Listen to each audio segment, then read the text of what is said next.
Israelites, when Moses taken out, they said, oh, we wish, we just die in Egypt. It's okay if Israel just die rather than go promised land. Is that not the mentality that we want? This is what I'm saying again. The quicker you adapt, the sooner and the better you will settle and accept. If you cannot live behind, it will stay, with you. Abraham had, out of the Bible, Abraham had this great skill to adapt. Really great skill to adapt. Even at the point that he even compromised godly values. As you know, when he goes to Egypt, he want to adapt. Right? Like in the Sarah is going to be, wanted by men. So he said, oh, rather than say you are my wife, just say you are my sister. So Abraham did a mistake there. He compromised the values. You can change, you should adapt, but the godly values, the core values have to remain the same. Your Christianity values have to remain the same wherever you are. You can adapt, right? You can adapt how you think, how you say things. You learn a new language, you do certain things, but your godly values have to remain the same. But Abraham is a person that's really good on the scale of adapt. So, actually, I read a book in Indonesia. I read this book during my holiday. I read this book from Mokhtar Riyadi. Yeah, you know the Mokhtar Riyadi from Nepal. Yeah. And he took from a Chinese proverb. And it basically said about, I don't actually remember what Chinese proverb said, but it's about water.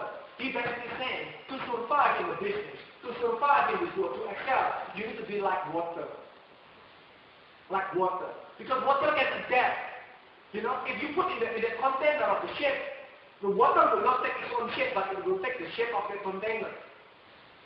And the water can go low, that can be used to wash someone's feet, but it also can go very high, like on the waterfall. It doesn't mind to be humble, because one day you will go high, because the water will flow. And I thought that was excellent. That was actually excellent illustration. It's like a water. It's like a water that we can, be able to change. That's why my dad always told me, Japan say that, where's the sun, Japanese people say where the sun is, that's where the Japanese will be, because that's where the sun, right? But Chinese says where the water is, that's where we will be. And as you know, that's why a lot of Chinese actually go to the, Oxford, and never you see a lot of Chinese in the inland. You know what I mean? Because they're just close to the water. So because they're actually saying that. And you know what? Abraham has settled, right, in the land of Canaan. Even, because he's happy with it. He's never seen actually with him complain, but he also just want to prove to you that he is happy with it. Why? Because he even interceded for Sodom and Gomorrah. He interceded for the people of Sodom and Gomorrah. These people, they're where he lived. Right? Like if his mind is still in the full of challenges, he doesn't care about Sodom and Gomorrah God. He doesn't say, pray, God, just save Lot. That's my reality. I don't care about these people around me. I'm still in the foreign land. But he believes this is the land that God given me. And these people is also, it's actually my responsibility as well, right? So he intercedes for the Sodom and Gomorrah people. He basically said, 100 people, 50, he said, can you save the whole city? He cared for Sodom and Gomorrah people. That's what we are. When we are here in Australia, that's why we have to pray for the people here.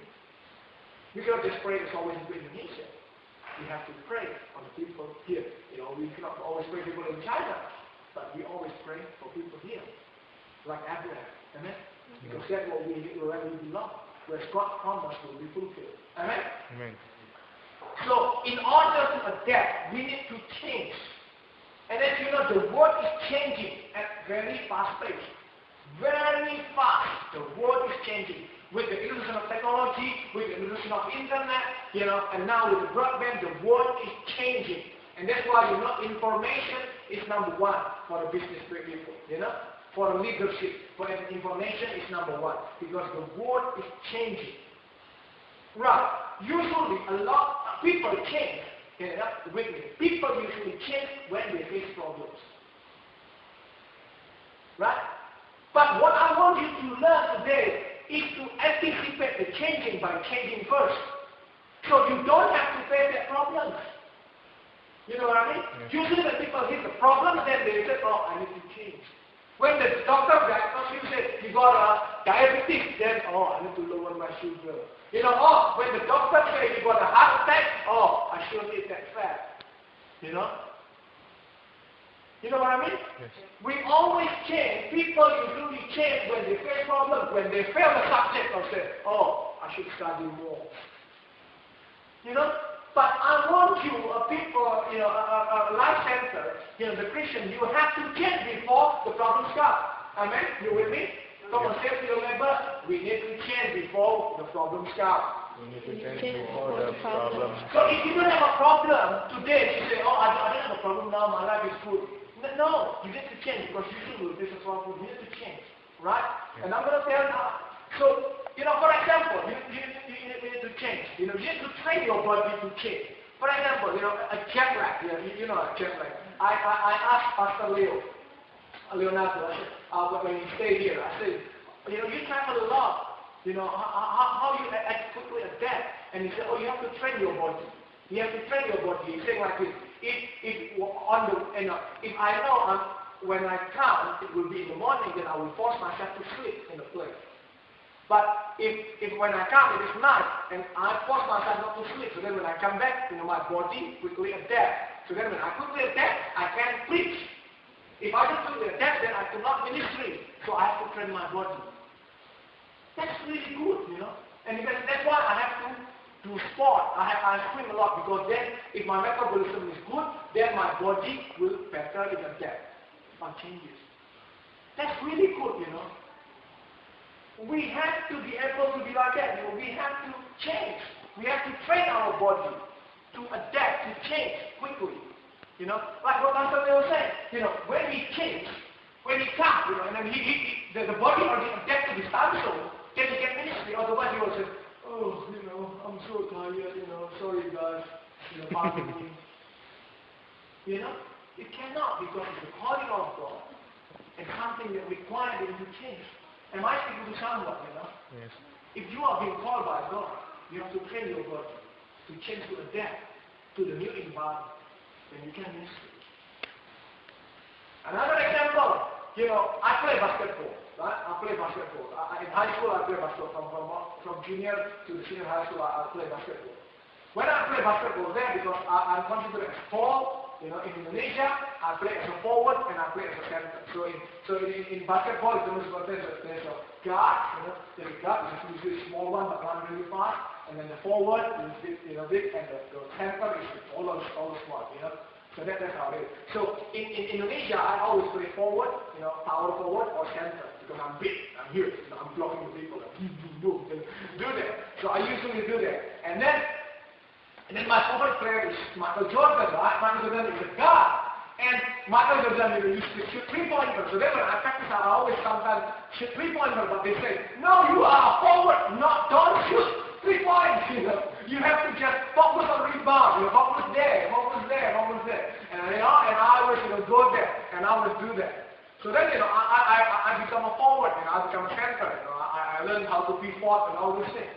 But then I come to Australia. I'm no longer tall on the hill. And I cannot play, you know. I cannot play with the forward here, you know. If they all like to stop, they're going to just block me.